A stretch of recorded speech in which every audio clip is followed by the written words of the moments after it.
He's nothing but dead weight," Isabel said as she lifted her wine glass, her voice smooth and effortless, as if she were commenting on the weather instead of a man sitting only 20 feet away. No one corrected her. No one even looked surprised. The massive dining room glowed beneath crystal chandeliers, their warm light reflecting off polished oak and old silver. Portraits of long-dead family members watched from the walls while the fire crackled quietly in the stone fireplace. It should have felt welcoming.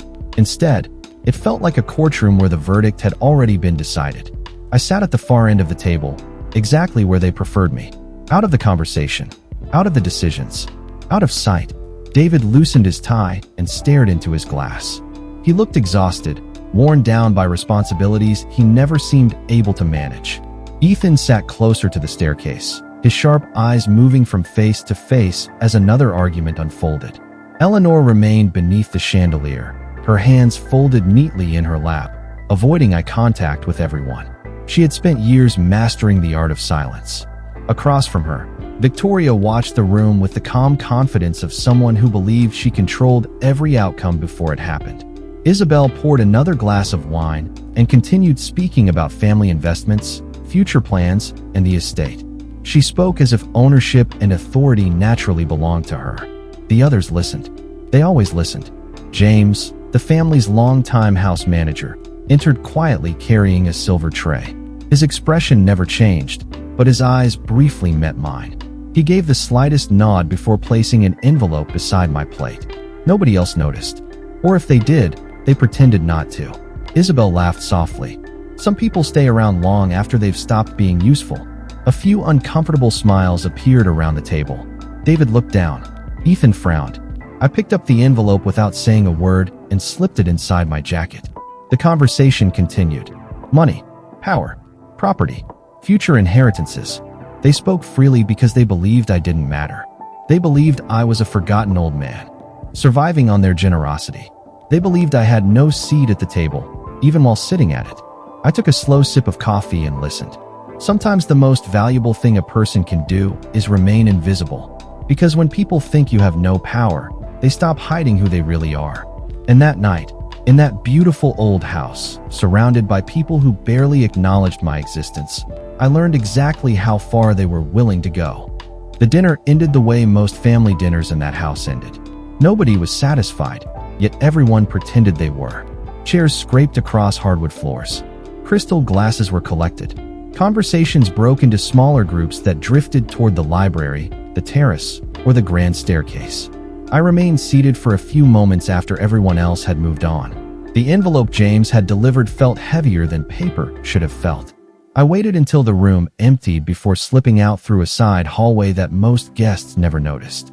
The west wing of the estate was quieter than the rest of the house. Fewer lights, fewer footsteps, fewer people interested in what happened there. That was one reason I preferred it. I entered a small study lined with old books and closed the door behind me. Only then did I open the envelope. Inside was a single letter. No greeting, no signature, just a brief message typed neatly across the page. The meeting has been confirmed. 48 hours. Bring the original records. I read the words twice before folding the paper and placing it back inside the envelope. A soft knock interrupted my thoughts. James stepped inside without waiting for permission. He had worked for this family for nearly 30 years. Long enough to recognize tension before anyone spoke a word. Long enough to understand which questions should never be asked. He glanced toward the envelope. It finally arrived, he said quietly. I nodded. For a moment, neither of us spoke. The grandfather clock in the hallway marked another minute passing. They are moving faster than before, James continued. Especially Isabel. I looked toward the dark window. Beyond the glass, the estate stretched across acres of land. Hidden beneath moonlight. Every tree, every stone path, every building carried memories most of the family had forgotten. People become impatient when they think they are close to getting what they want, I said. James studied me carefully. And if they discover the truth before you are ready? A faint smile crossed my face. They will not. He seemed unconvinced, but he did not argue. That was another reason I trusted him. As James turned to leave, he stopped near the doorway. Ethan has started asking questions. That caught my attention. About what? About old financial records, old signatures, old decisions. I considered that for a moment. Of all the people in that house, Ethan was the only one still paying attention, the only one still curious. After James left, I sat alone in the quiet study and stared at the envelope resting on the desk. For years, they had ignored the details. Soon, those details would become impossible to ignore. Ethan did not look like the rest of the family. He wore the same tailored clothes, attended the same events, and carried the same last name. But there was something different about him. He paid attention. 2 days after the dinner, he sat alone in a small office above the estate's accounting department, reviewing financial records that should have been routine. The rain tapped softly against the windows while rows of numbers stretched across his computer screen. At first, he was only trying to understand why several planned investments had been delayed. David had blamed market conditions. Isabel had blamed legal complications. Neither explanation felt complete. Ethan opened another file, then another, and another. A pattern slowly emerged. The same authorization appeared repeatedly over nearly 20 years. It was not David's signature. It was not Victoria's. It was not Isabel's. The signature belonged to Harrison. Ethan leaned back in his chair. That made no sense. According to every story he had ever heard, Harrison was little more than a distant relative who had somehow remained on the property long after everyone else had moved into positions of importance. He was treated like an afterthought at family gatherings. People spoke around him rather than to him. Yet his name appeared on approvals connected to major decisions worth millions of dollars. Ethan printed several documents and spread them across the desk. The deeper he looked, the stranger it became. Important acquisitions, land transfers, corporate restructuring. Each trail eventually led back to Harrison. Not directly, never openly, but consistently. The realization unsettled him. Families often hid secrets, but financial records rarely lied. Later that afternoon, Ethan crossed paths with David in the main hallway. His father looked tired, carrying a stack of folders under one arm. "Do you have a minute?" Ethan asked. David nodded distractedly. "What is it?" Ethan hesitated before holding up one of the documents. Why does Harrison's authorization appear on so many of these records? For the briefest moment, David's expression changed. It was gone almost instantly, replaced by a forced smile. Old paperwork. Nothing important. Then he continued walking. Ethan remained standing in the hallway, watching him disappear around the corner. Nothing important. The answer sounded rehearsed. That evening, Ethan returned to his room and reviewed the documents again. Outside, the estate settled into silence. Inside, questions multiplied. For the first time in his life, he began to suspect that the story he had been told about his family was not the real story at all. The following morning, the estate looked as perfect as it always had. Sunlight spilled across the stone courtyard. Gardeners trimmed hedges. Staff moved quietly through hallways polished by generations of careful maintenance. From the outside, it appeared unchanged. Inside, however, small fractures were beginning to spread. Ethan spent most of the day searching through archived records stored in a basement room beneath the West Wing. Dust-covered shelves that few people visited anymore. Boxes were labeled by year, company division, and legal category. Most people would have given up after an hour. Ethan stayed until evening. The more documents he reviewed, the more one name continued appearing in places it should not have appeared. Harrison, not as an employee, not as a consultant, not as a dependent relative. His name surfaced beside strategic approvals, property acquisitions, and internal authorizations connected to some of the family's most important milestones. The pattern was impossible to ignore. Upstairs, Isabel was busy hosting a private meeting in the library. David sat across from her, while Victoria occupied her usual chair near the fireplace. Eleanor remained silent near the window. Isabel spread several reports across the table. "The northern property should be sold before the end of the quarter," she said confidently. "The market is strong, and we need liquidity for the expansion plan." David rubbed his forehead. "That land has been in the family for decades." Isabel smiled patiently. "Sentiment does not create profit." Victoria nodded in agreement. "She is right." Eleanor lowered her eyes. She seemed uncomfortable, but she said nothing. That silence caught David's attention. Eleanor usually avoided conflict, yet something about the discussion appeared to trouble her. "You disagree?" David asked. Eleanor hesitated. Some decisions should not be rushed. Isabel leaned back in her chair. "With respect, Eleanor, Those decisions belong to people managing the future, not protecting the past. The room fell quiet. Eleanor said nothing more. Later that evening, Ethan found her alone near the conservatory. The glass walls reflected fading sunlight, while distant thunder rolled across the horizon. "Can I ask you something?" he said. Eleanor smiled faintly. "You were going to ask anyway." Ethan held up copies of several documents. "Why does Harrison appear in all of these records?" The smile disappeared from her face. For several seconds, she simply stared at the papers. Then she looked toward the main house, as if weighing something carefully. "Because," she said softly, "there are parts of this family's history that nobody wants you to remember." Then she walked away, leaving Ethan alone with a question that had suddenly become much larger than he imagined. Eleanor's words stayed with Ethan long after their conversation ended. That night, while the rest of the estate settled into its familiar routines, he sat alone in the old guest library overlooking the eastern gardens. Rain tapped softly against the tall windows. The grandfather clock near the fireplace marked each passing minute with steady precision. Spread across the table before him were copies of records, property agreements, and decades of financial statements. The more he studied them, the more one fact became impossible to ignore. Harrison's name was woven into the foundation of everything. Not publicly, not prominently, quietly, consistently. Around 10 o'clock, a soft knock interrupted his concentration. A young woman stepped inside carrying a leather briefcase. Ethan recognized her immediately. Sophia Reynolds, an attorney from a respected firm in Boston. She had attended several family functions over the years, usually accompanying senior legal representatives. "I hope I am not interrupting," she said.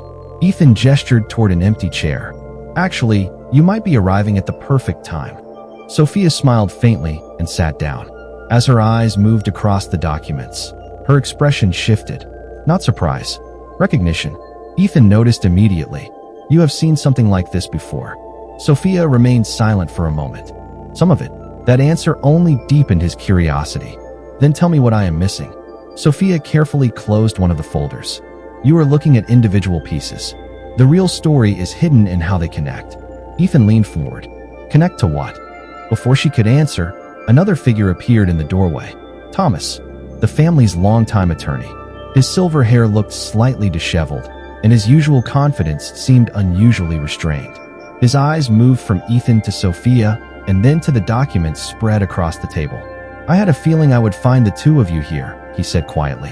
The room fell silent. Thomas stepped closer and rested a hand on the back of a chair. "There are questions being asked that should have been asked years ago." Ethan held up one of the documents. "Then answer one of them. Why does Harrison appear everywhere?" Thomas looked toward the rain-streaked window before finally speaking. "Because some people spent decades making sure. Nobody noticed." Ethan felt a chill that had nothing to do with the weather. Thomas rarely spoke in riddles. Tonight he seemed careful with every word. Sophia exchanged a brief glance with him, and in that single moment Ethan realized something important. They both knew far more than they were saying. And whatever secret they were protecting was larger than a forgotten signature on an old document. Much larger. The next afternoon, Eleanor asked me to meet her in a place nobody used anymore. It was a small sitting room hidden behind the original East Library, a room that had survived renovations simply because everyone had forgotten it existed. Dust floated through narrow beams of sunlight. Old photographs lined the shelves.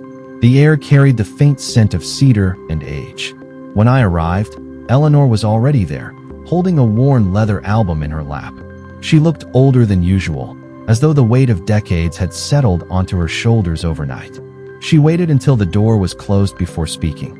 "You asked why Harrison's name appears everywhere," she said quietly. "The answer is because none of this would exist without him." I sat across from her without saying a word. Eleanor opened the album. Inside were photographs taken more than 40 years earlier. Construction sites, empty land, the first office building, men in work boots standing beside equipment and unfinished structures. In nearly every photograph, Harrison appeared somewhere in the background. Younger, stronger, working, building, leading. "Victoria tells people she built the family empire," Eleanor continued. "Over time, everyone accepted that version of the story. It was easier, cleaner, more convenient." She turned another page. There was Harrison shaking hands with bankers, engineers, and investors. Another showed him standing beside the original company sign on opening day. My pulse quickened. None of this matched the stories I had grown up hearing. Then why hide it?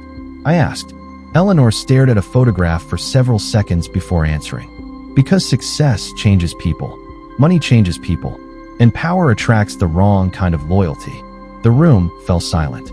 Outside, distant thunder rolled across the property. Eleanor closed the album and folded her hands. Years ago, Harrison stepped back.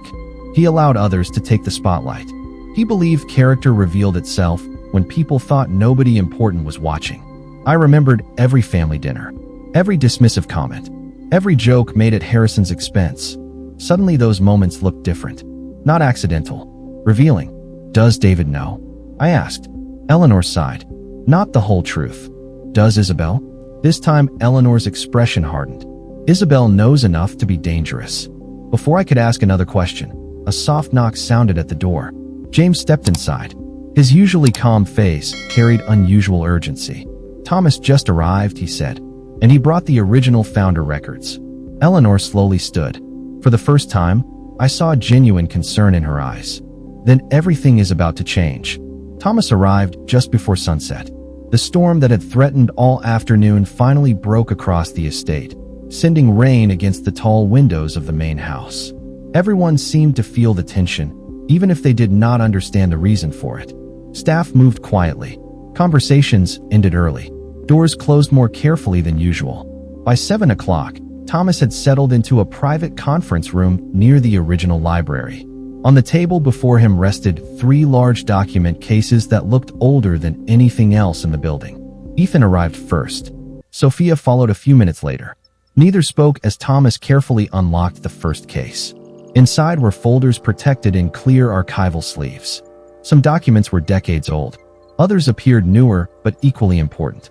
Thomas adjusted his glasses and removed a thick file from the center of the collection. These are the Founder records, he said. Original copies. Ethan stared at the papers. Founder records for what? Thomas looked directly at him. Everything. The answer hung in the room. Rain struck the windows in steady waves. Thomas opened the file and revealed incorporation papers, land deeds, banking agreements, and ownership structures stretching back more than 40 years. Every page carried signatures. Every signature belonged to the same man, Harrison. Ethan felt his heartbeat quicken. He reached for one document and studied it closely. There was no mistake. Harrison's name appeared as founder, principal investor, and controlling authority. Another file contained amendments signed years later. Again, Harrison. Then came trust agreements, property holdings, corporate governance documents. The deeper they looked, the clearer the picture became. The family empire had not been built by committee. It had not been created by Victoria. It had not been inherited by David. It had started with Harrison. Why would nobody know this? Ethan asked. Thomas folded his hands. Because very few people ever saw these records. And those who did were expected to remain silent. Sophia carefully turned another page. Her expression remained calm, but Ethan could see concern behind her eyes. One final document sat at the bottom of the case.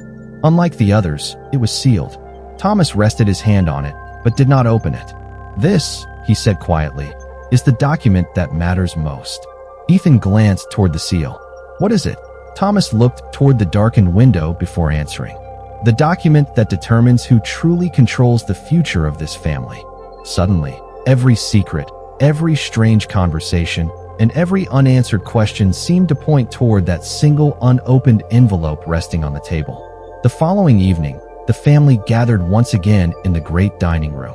The storm had passed, but the air inside the house felt heavier than before. Crystal chandeliers illuminated the long oak table while the familiar portraits watched from the walls. Isabel appeared confident as she reviewed documents beside David. Victoria sat near the head of the table with her usual calm expression. Eleanor remained quiet. Ethan noticed that Thomas had arrived carrying a leather portfolio. Sophia sat near the far end of the table, observing everything without interruption. Harrison occupied his usual seat, the same seat everyone had spent years pretending not to notice. Dinner progressed through polite conversation and carefully rehearsed smiles.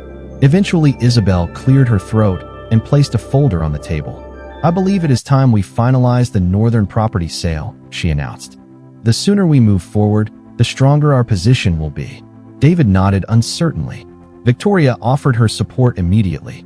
Several others followed. The decision seemed settled before the discussion had even begun. Then Thomas stood. The movement drew every eye in the room. He opened his portfolio and removed several documents. "Before any vote takes place," he said calmly, "there is information the family needs to review." Isabel's smile faded slightly. "What information?" Thomas placed the founder records on the table. Silence spread across the room. Ethan watched as confusion slowly turned into disbelief. David picked up the first document. His eyes moved across the page. Then another. Then another. The color drained from his face. Victoria reached for the records herself. Her expression remained controlled, but Ethan could see tension forming beneath the surface. Isabel studied the signatures with growing concern. Harrison's name appeared everywhere.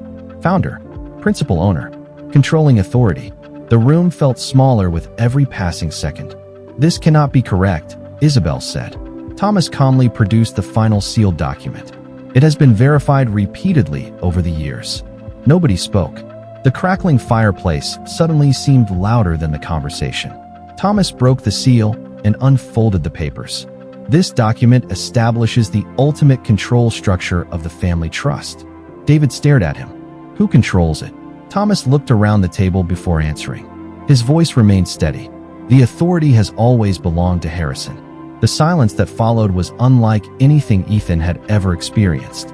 Years of assumptions collapsed in a single moment. Across the table, Harrison simply folded his hands and waited while everyone else struggled to understand the truth that had been sitting quietly among them all along. No one spoke for several seconds. The silence stretched across the room like a physical presence. David stared at the documents in front of him as though they belonged to someone else's life. Victoria's composure remained intact, but the confidence that usually defined her had begun to fade.